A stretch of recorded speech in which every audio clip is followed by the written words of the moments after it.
हो, शिल्पकला हो, चाहे आयुर्वेद हो, योग हो, हर चीज में, यहाँ तक कि अगर हम पुराना ग्रंथ सुश्रुत संहिता पढ़ ले तो हमको पता चलेगा कि भारत में उस काल में ऑपरेशंस होते थे। इतने योग, इतनी चीजें, साउथ में ऐसे ऐसे मंदिर बने हैं जिसमें हजारों टन का पत्थर ऊपर कैसे गया वो आज तक किसी को पता नहीं है। तो ये भारत का गौरव था। अगर बिजनेस की बात करें, आज विदेश से कई कंपनियां भारत में आके व्यवसाय कर रही है। वो साबुन शैम्पू बेच रही है, वो बाकी प्रोडक्ट बेच रही है, मगर अगर सच कहूँ तो इसमें भारत अव्वल था। आज हमको लोग कहते हैं बिजनेस ऐसे करना चाहिए, बट उनको बिजनेस हमारे पूर्वजों ने ही सिखाया है। वो क्या जानते थे बिजनेस क्या था? साउथ के कोने से लेके कच्छ के कोने तक हर जगह पे दरिया से, समुद्री मार्ग से आज से हजारों साल पहले हम व्यापार करते थे। अगर वास्को डी गामा कैसे आया तो वो भारत के ही एक जहाज के संरक्षण में यहाँ तक आया था। उनके जहाज के सामने भारत के जहाज 10 गुना बड़े थे उस काल में। तो ये भारत का खोया हुआ वैभव आज लाने के लिए आज की भारत सरकार, हर राज्यों की सरकार बहुत मेहनत कर रही है और भारत फिर से नया भारत बने और विश्व गुरु बने, इस दिशा में कार्य कर रही है। मगर ये होगा कब, कैसे? उसमें हमारा भी कुछ रोल है, हमारा भी कुछ दायित्व और कर्तव्य है। सरकार की योजनाओं के साथ, सरकार की सुविधाओं के साथ कंधे से कंधा मिला के हमें कार्य करना चाहिए, तब जाके भारत फिर से विश्व गुरु बनेगा। तो मित्रों, इस चीज को ध्यान में रखते हुए हमने विश्व में प्रथम बार, ये इतिहास में पहली बार पूरे विश्व में हो रहा है कि एक स्टार्टअप कंपनी अपना खुद का mini industrial business park develop कर रही है। और इस प्रोजेक्ट के भूमि पे इस वक्त आप सब उपस्थित हो, इसके लिए आप सब बहुत बहुत बधाई के पात्र हो। ये विश्व का पहला है। जब इतिहास लिखा जाएगा तब कहा जाएगा कि इस प्रोजेक्ट के हजारों प्रोजेक्ट हुए, मगर जब पहला हो रहा था तब हम वहां पे मौजूद थे। मित्रों, भारत की समस्याओं को अगर हम समझे तो हम अधिक पॉपुलेशन वाला देश है, जनसंख्या बहुत ज्यादा है, 143 करोड़ हम क्रॉस कर चुके हैं।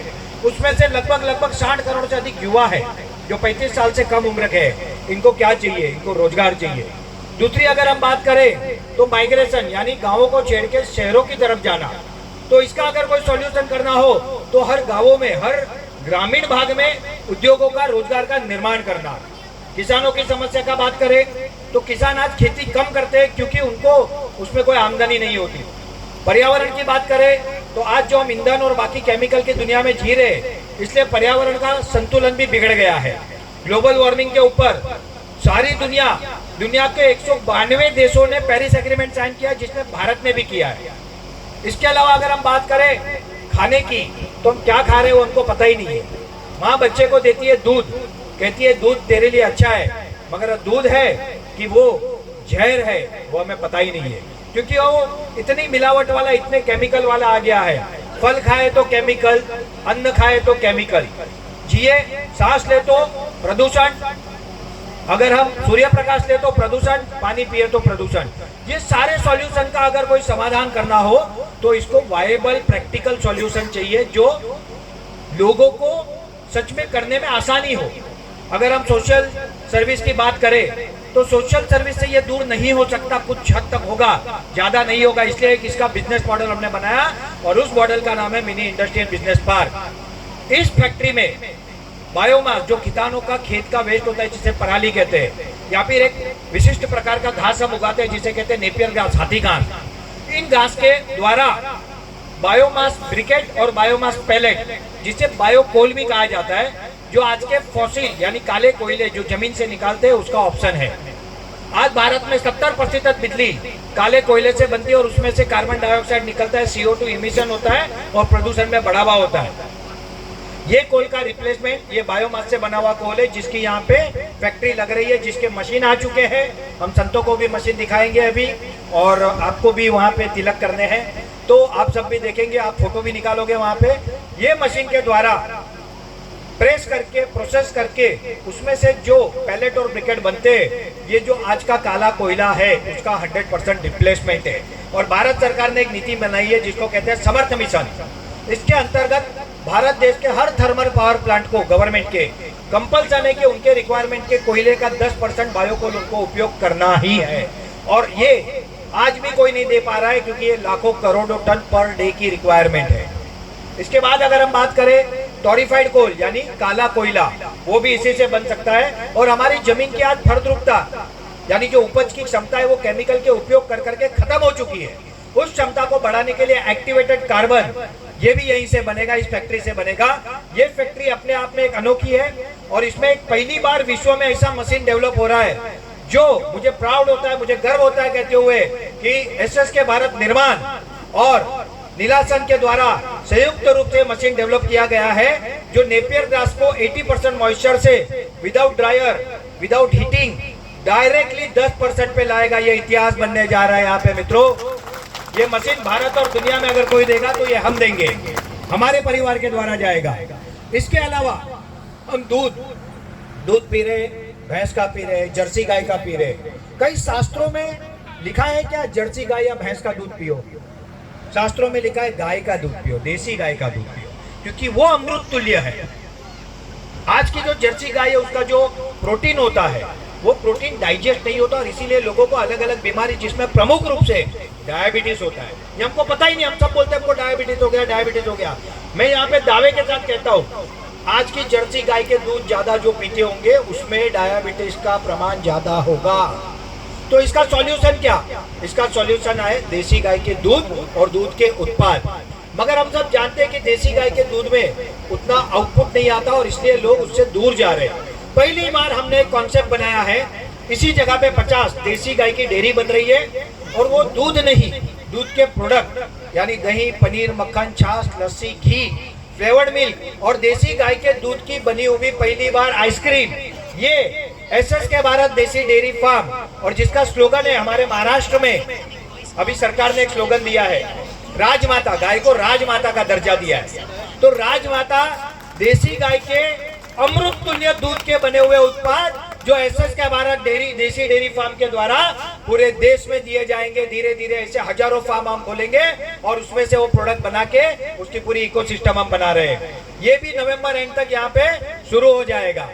इसी के साथ साथ गाय का गोबर, हमारे पूर्वजों को इतने विज्ञान था, इतना विज्ञान था जहाँ अभी तक विज्ञान नहीं पहुंचा है। अब उनको समझ रहे हैं कि गोबर की कीमत क्या है, पहले उनको नहीं पता था।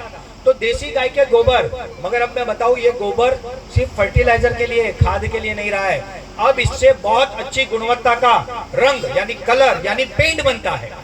भारत में पेंट इंडस्ट्री 1 लाख करोड़ से अधिक वैल्यू की है।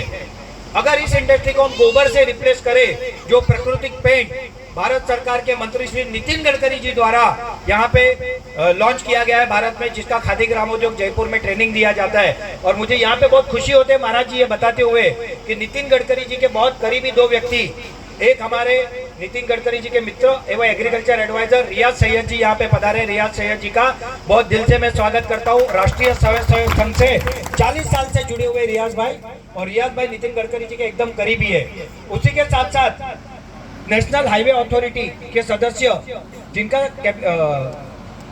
सेक्रेटरी मतलब प्रिंसिपल सेक्रेटरी लेवल का दर्जा है, वो भी नितिन गडकरी जी के द्वारा बहुत जुड़े हुए हैं। प्रधानमंत्री मोदी जी, अमित शाह जी से जानते हैं अच्छा, और वो पूरे भारत में रोड सेफ्टी, रोड के द्वारा होने वाला एक्सीडेंट, इसको रोकने पे कार्य करते हैं। ऐसे हमारे चंद्रशेखर मोहिते सर पधारे, उनका भी मैं बहुत बहुत स्वागत करता हूँ, बहुत बहुत धन्यवाद करता हूँ। ये दोनों लोग यानी नितिन गडकरी माने जा सकते हैं कि उनका ही स्थान है यहाँ पे। गडकरी साहब को ये सारी चीज पता है, इन्होंने बताई है कि हम क्या कर रहे हैं, कैसे कर रहे हैं, कैसे आगे बढ़ रहे हैं। इसी के साथ साथ यहाँ पे हमारे बीच श्री प्रफुल्ल पंड्या जी है। प्रफुल्ल भाई कहाँ है? प्रफुल्ल भाई पीछे, ये ऐसे ही बैठेंगे।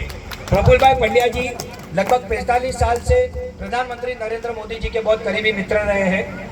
आज भी वैसे ही वो एक सामान्य व्यक्ति की तरह जीवन व्यतीत करते हैं, मगर उनको सारी चीजों की, मंत्री पद की सारी ऑफरें हो चुकी है, मगर उनको देश सेवा में काम करना है। और उनका वेद का ज्ञान बहुत ज्यादा है। प्राचीन वैमान्य शास्त्र ऐसा कहते हैं कि भारत में विमान उड़ते थे।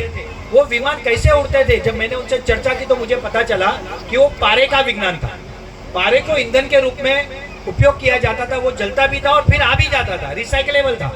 और वो उसके बारे में जो रिसर्च हो रहा है उनको मार्गदर्शन देने का काम प्रफुल्ल भाई पंड्या के द्वारा होता है। ऐसे शिरोमणि व्यक्ति आज हमारे बीच उपस्थित है, मैं उनका भी स्वागत करता हूँ। अमित शाह जी के करीबी लोग डॉक्टर चेतन सर और कुछ लोग हमारे आज आ नहीं पाए, बट वो भी इसको लाइव देख रहे हैं, वो भी हमारे साथ जुड़े हुए हैं। और बहुत सारे ऐसे यहाँ पे मान्यवर उपस्थित है, मैं नाम लूंगा तो बहुत लंबा समय जाएगा, मगर आप सबके सहयोग, आप सबके सहकार और आप सबके आशीर्वाद और प्रार्थना का ये परिणाम है कि हम यहाँ तक पहुँच पाए, इसलिए आप सबको बहुत बहुत धन्यवाद। मित्रों, इस देसी गाय के डेयरी पेंट के उत्पाद, ये पेंट जो नेरोलक का बर्जर पेंट या फिर आपका एशियन पेंट हो, इससे 50% रेट में हम दे सकते हैं और उससे अच्छा और कुदरती इसमें पॉजिटिव एनर्जी मिलती है, मगर ये क्वालिटी में उस पेंट को कहीं भी कम नहीं पड़ता। ऐसे पेंट का उत्पादन भी यहाँ पे होने जा रहा है। इसी के साथ साथ यहाँ के किसानों के द्वारा खेती करा के मसाला उद्योग, जिसमें यहाँ के किसान पहले बाहर से लाना पड़े तो हम लाएंगे, मगर आगे जाके यहीं के किसान खेती करेंगे, वही हल्दी वही मिर्ची, उससे हम मसाले बनाएंगे और उसको हम आगे ले जाएंगे। उसके लिए यहाँ पे दुबे जी हमारे पास है। दुबे जी, आपका सहयोग, आपका आशीर्वाद। दुबे जी मसाले में बहुत नॉलेज रखते हैं, उनका पूरा सहयोग हमारे साथ यहाँ पे है। उसके अलावा खाने का तेल, अभी हमने देखा कि साउथ के एक प्रतिष्ठित मंदिर में घी का क्या हुआ, समस्या क्या हुई, हम सब जानते हैं। उसी तरह से तेल में हम क्या खा रहे हैं हमको किसी को पता ही नहीं है। हम ओलिव ऑयल की तरफ जा रहे हैं, हम बाकी विदेशी ऑयल की तरफ जा रहे हैं, पाम ऑयल।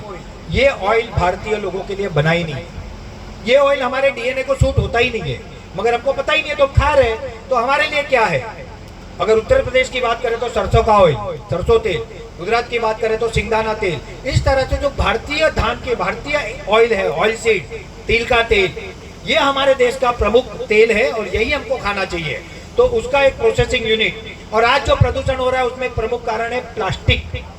तो कंपोस्टेबल बायो प्लास्टिक का एक यूनिट, इस तरह से ये पूरा प्रोजेक्ट, ये 12 से 15 करोड़ का प्रोजेक्ट है, ये दिसंबर तक रेडी होगा। और इसके अलावा विश्व में प्रथम बार हम ये कर रहे हैं कि सिर्फ माल नहीं बना रहे, माल बेचने के लिए हर गांव में अपनी दुकान भी बना रहे हैं। इसे हम कहते हैं SSK Bharat self service and supply centre, SSK Bharat SSC, जिसके माध्यम से हमको किसी के ऊपर निर्भर ना रहना पड़े। क्योंकि विदेशी कंपनियां इतना मार्जिन देती है, इतनी फॉरेन टूर बाकी के प्रलोभन देती है कि हमारी भारतीय कंपनियां कभी बड़ी हो ही नहीं पाती। उसको टक्कर देने के लिए भारतीय बुद्धिजीवियों ने मिलकर यह मॉडल बनाया है। मित्रों, आप सबका सहयोग, सहकार, आशीर्वाद प्राप्त हो, बस यही मनोकामना।